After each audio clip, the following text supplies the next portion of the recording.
Os destaques da semana entre os julgamentos do plenário do Supremo Tribunal Federal você confere aqui na TV Justiça. Plenárias está começando.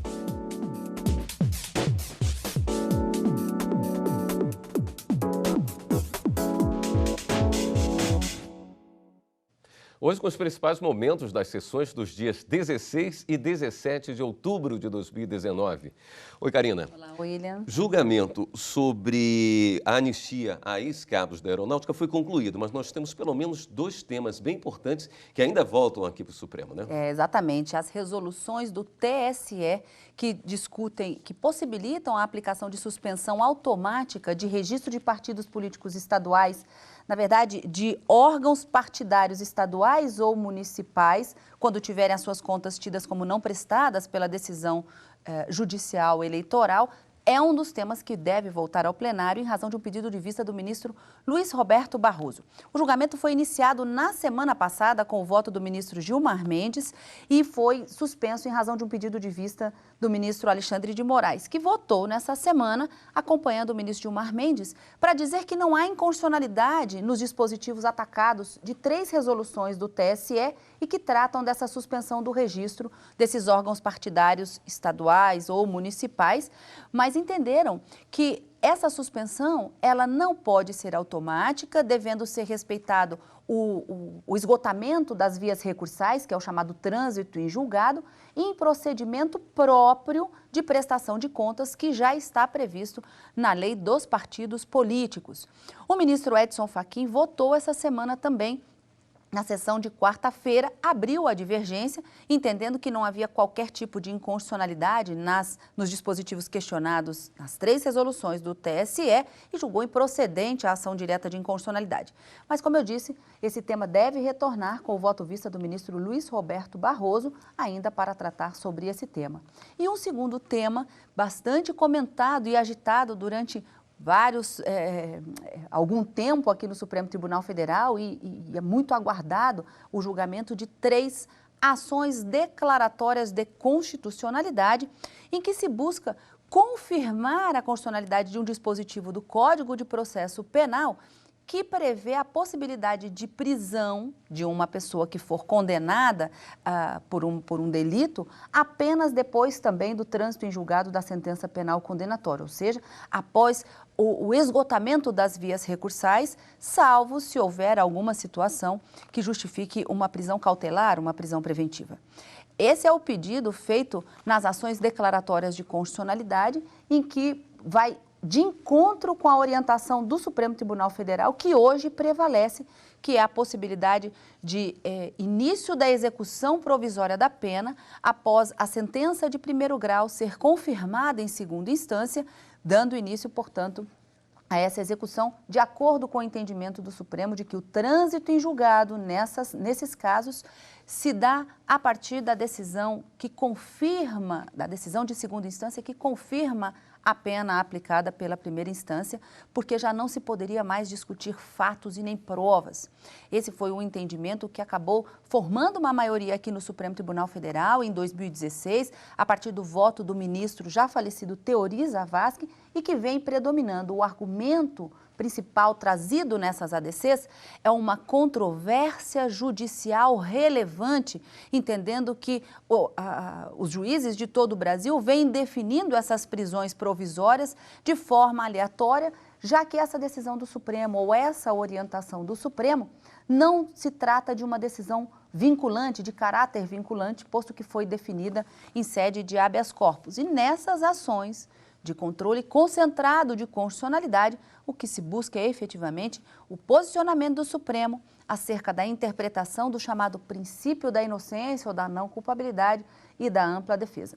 Julgamento iniciado essa semana, mas já com encontro marcado para a próxima semana, na sessão extraordinária marcada para quarta-feira, às 9h30 da manhã. Tá bom, vamos conferir então o dia a dia. Na sessão da última quarta-feira, o plenário do Supremo Tribunal Federal finalizou o julgamento sobre a anulação de anistias concedidas a ex-cabos da Aeronáutica. Ao desempatar o julgamento, o ministro Luiz Fux disse que a dispensa dos ex-cabos não tem relação com perseguição política e, por isso, o governo pode rever esses benefícios, mesmo que o prazo de 5 anos para anular atos administrativos tenha sido ultrapassado.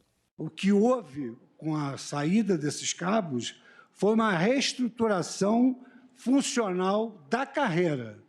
Então, esses processos de revisão, eles vão demonstrar quais foram os casos em que incidiu naturalmente a reestruturação da carreira e quais foram os casos em que houve efetivamente, digamos assim, uma perseguição política. Agora, o que é que pretendem as partes? Utilizar, no meu modo de ver, de algo que hoje em dia já está começando a ser litigado, que é do argumento da decadência para não enfrentar a questão de fundo. Então, veja o seguinte, o Supremo Tribunal Federal, recentemente, teve uma atitude de mitigação desses instrumentos que criam um subterfúgio para que não se analise a questão de mérito. Não pode rever porque houve a decadência. Não, vamos rever para verificar se foi legítima essa anistia, porque isso gera, evidentemente, digamos assim, despesas para os cofres públicos.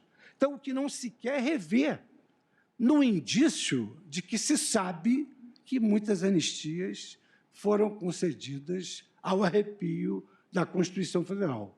Foi essa a conclusão que eu cheguei analisando todos os votos dos eminentes pares. Com o julgamento concluído por maioria de 6 votos, agora cerca de 2.500 anistias podem passar por revisão e ser anuladas. A decisão também resolve ações semelhantes que aguardavam a manifestação do Supremo. O plenário também retomou a discussão sobre se resoluções do Tribunal Superior Eleitoral podem suspender o registro de partidos políticos quando a Justiça julga essas contas como não prestadas. O ministro Alexandre de Moraes, que tinha pedido vista, votou contra as normas do TSE e destacou que esses casos deveriam ter ação própria.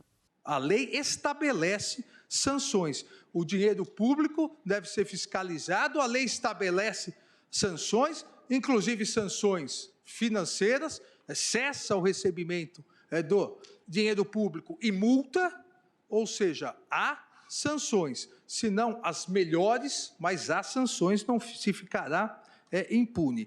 A sanção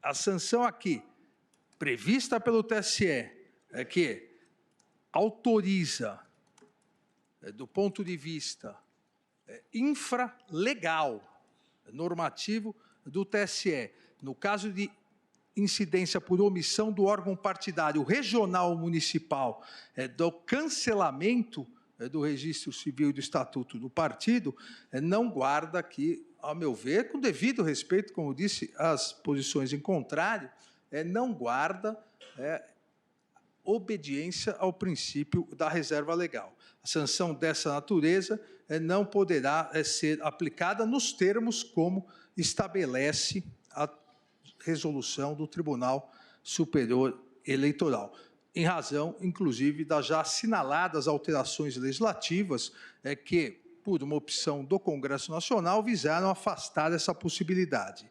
Já o ministro Edson Fachin disse que a prestação de contas é um dever constitucional dos partidos. E se isso não ocorre, o TSE pode suspender o registro, como prevê as resoluções questionadas.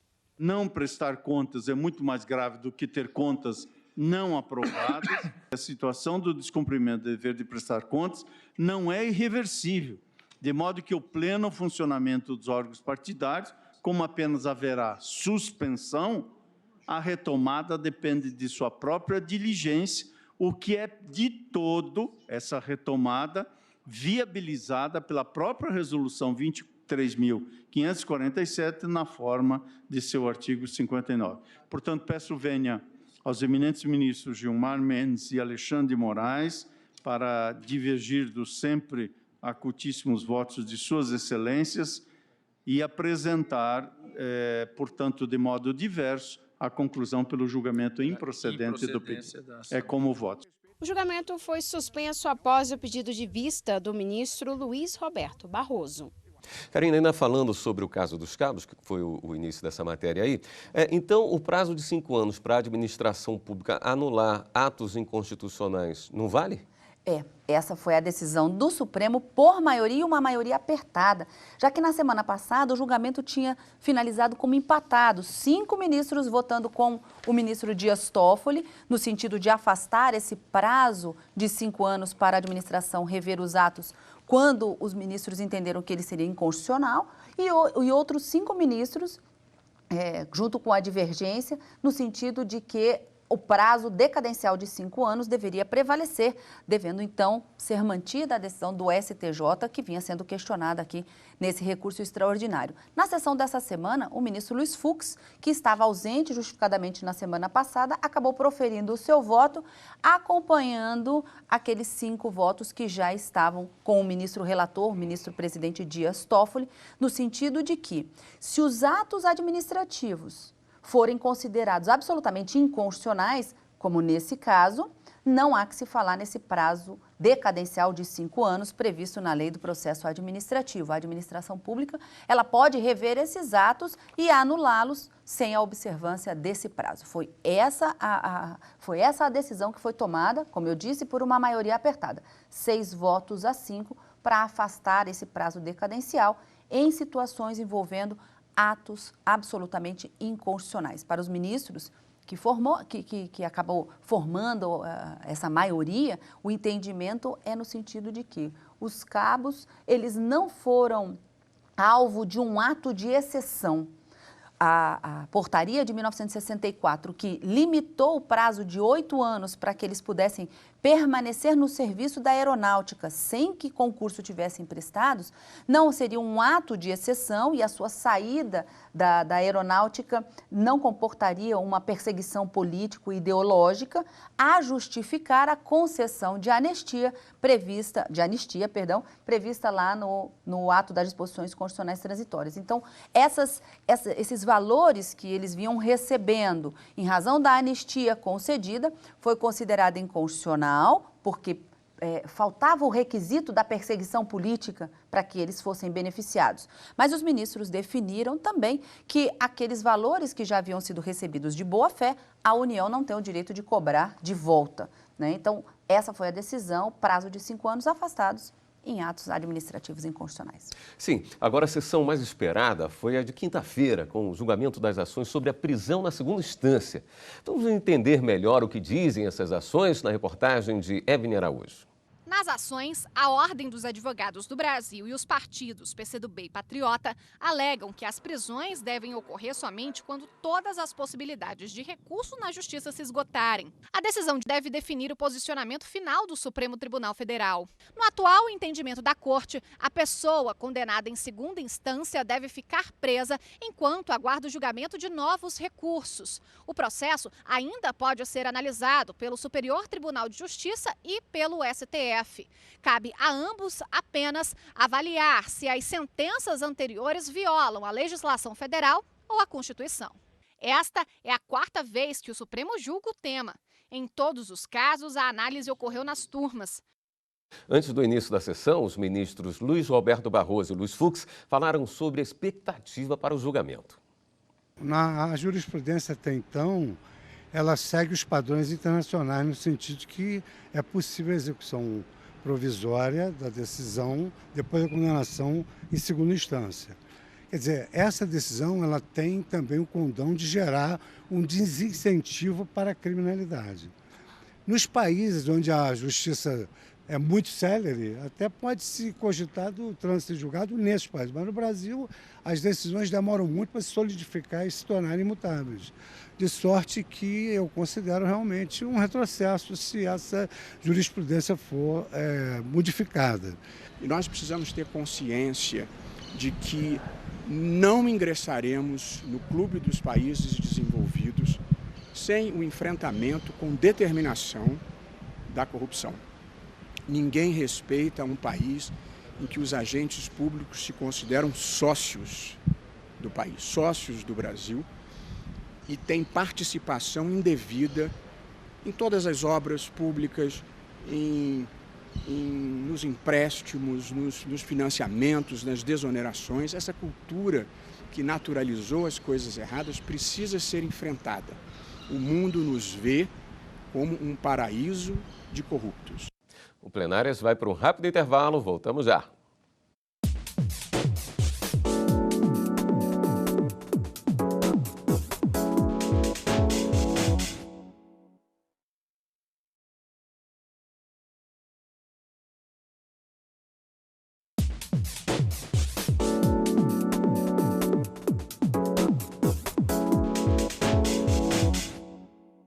Plenárias está de volta. Vamos agora para o julgamento da quinta-feira, prisão em segunda instância. O presidente do Supremo Tribunal Federal, ministro Dias Toffoli, marcou para a próxima quarta-feira uma sessão extraordinária para dar continuidade ao julgamento. Existe uma ordem para as sustentações. Veja o roteiro completo. O julgamento começa com a leitura de um resumo do processo pelo relator ministro Marco Aurélio. São 17 páginas que contam o que vai ser votado. Em seguida, o plenário ouve as partes do processo. A Ordem dos Advogados do Brasil e os partidos PCdoB e Patriota, que as prisões só ocorram após esgotadas todas as fases de recurso no Judiciário. Procuradoria-Geral da República e Advocacia-Geral da União também se manifestam. Depois é a vez dos amigos da Corte, entidades que têm interesse no tema. 10 delas vão falar aos ministros. As defensorias públicas do Rio de Janeiro, de São Paulo e da União, o Instituto e a Associação Brasileira de Ciências Criminais, os Institutos Ibero-Americano de Direito Público, dos Advogados de São Paulo, de Garantias Penais, dos Advogados Brasileiros e a Conectas Direitos Humanos. Só após essas manifestações vota o relator e os ministros pela ordem, começando pelo mais novo da casa, Alexandre de Moraes, Edson Fachin, Luiz Roberto Barroso, Rosa Weber, Luiz Fux, Carmen Lúcia, Ricardo Lewandowski, Gilmar Mendes, Celso de Mello e o presidente do Supremo, Dias Toffoli. Agora sim vamos mostrar o início do julgamento sobre as ações que discutem a partir de quando condenados podem ser presos. O julgamento começou nesta última quinta-feira e segue na semana que vem, na sessão de quarta-feira pela manhã. O julgamento começou com a leitura do histórico das ações pelo relator ministro Marco Aurélio. Não posso me furtar à feitura de um relatório circunstanciado ante a importância ímpar da matéria, porque em jogo para mim a ordem jurídica. Um relatório circunstanciado abrangendo as 3 ações mencionadas por Vossa Excelência: a declaratória de constitucionalidade 43, a declaratória de constitucionalidade 44 e a declaratória de constitucionalidade 54. Adoto como relatório as informações prestadas pelo assessor Eduardo Ubaldo Barbosa. O Partido Ecológico Nacional, PEN, ajuizou a ação declaratória de constitucionalidade com pedido de liminar, buscando seja assentada a harmonia. E sabemos que a declaratória é ação de mão dupla. Tanto podemos chegar à constitucionalidade como à inconstitucionalidade. Com a Constituição Federal, do artigo 283 do Código de Processo Penal, eis o teor do dispositivo. Artigo 283. Ninguém poderá ser preso senão em flagrante delito ou por ordem escrita e fundamentada da autoridade judiciária competente, em decorrência de sentença condenatória transitada em julgado ou no curso de investigação do processo, em virtude de prisão temporária ou prisão preventiva. Os advogados dos partidos Comunista do Brasil, Ecológico Nacional, atual Patriota, e da Ordem dos Advogados do Brasil criticaram a prisão imediata após condenação em segunda instância.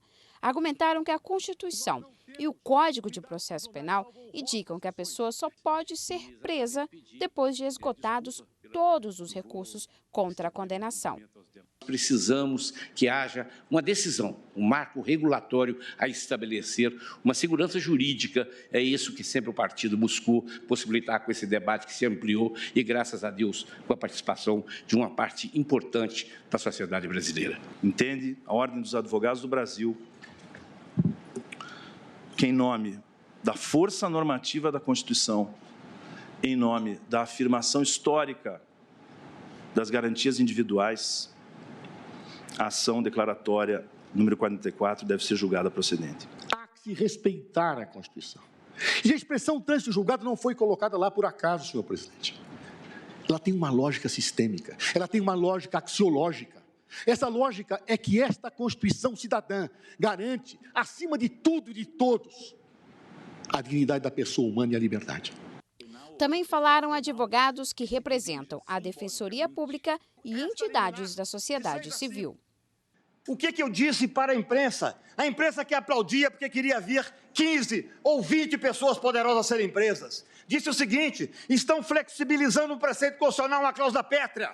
Amanhã vocês vão ter que aplaudir quando for flexibilizado a livre manifestação do pensamento. A propriedade privada, essa dificilmente será flexibilizada. Mas outros tantos direitos constitucionais do mesmo patamar constitucional. Nós não queremos muito não, excelências. Nós queremos que se cumpra a Constituição.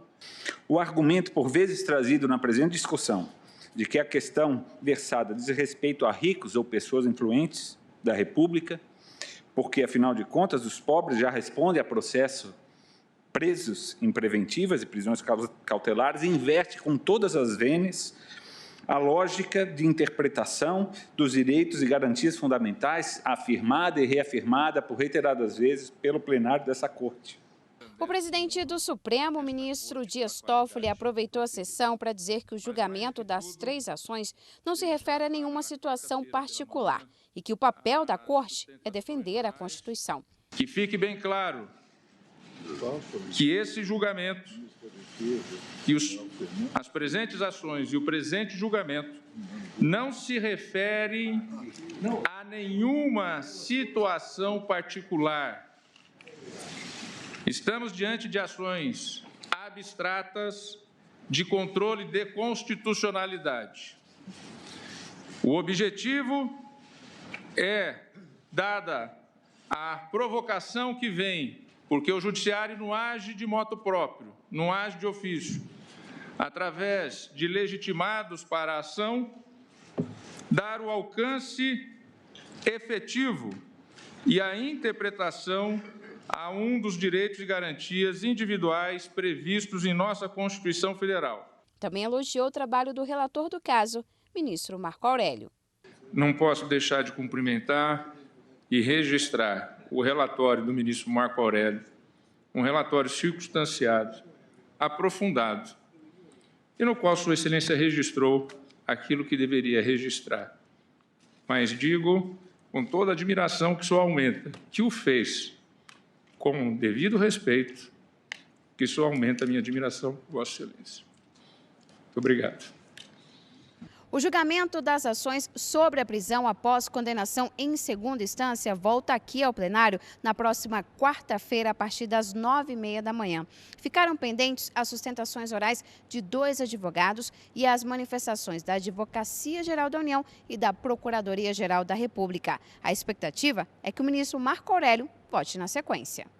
Karina, agora essa decisão do Supremo tem um efeito vinculante, não é? O que isso significa? Exatamente. Até então, a decisão que prevalece hoje no Supremo, com essa possibilidade de execução provisória da pena, de início de cumprimento da pena, a partir da confirmação em segunda instância da sentença penal condenatória, foi proferida em sede de habeas corpus. Uma decisão que não vincula os juízes de todo o Brasil, ou seja, não obriga que os juízes de todo o Brasil deem essa mesma interpretação ao chamado princípio da inocência previsto no artigo 5º da Constituição. Com essas ações declaratórias de constitucionalidade, que a gente chama de controle concentrado de constitucionalidade, a própria Constituição determina que a decisão proferida nesse tipo de ação tem eficácia vinculante erga omnes, ou seja, todo o Poder Judiciário deverá seguir a orientação que agora o Supremo poderá dar nessas ações. E caso violada a decisão do Supremo, é cabível uma reclamação aqui mesmo na Suprema Corte para dizer, olha, o juiz lá da comarca, da cidadezinha, do estado tal, não está cumprindo a decisão do Supremo e o Supremo, para garantir a autoridade da sua decisão, pode decidir a favor, mantendo então qual foi a decisão. Mas essa decisão a gente ainda vai ter que aguardar, porque como a gente disse, tem encontro marcado já na próxima semana, a partir das 9h30 da manhã, na quarta-feira pela manhã, com sessão plenária extraordinária confirmada. E também encontro marcado no final de semana com plenárias. Além das sessões plenárias que a gente se encontra e o jornal durante a semana. Exatamente, ainda tem os jornais. Obrigado pela sua companhia. Continue com a gente aqui na TV Justiça.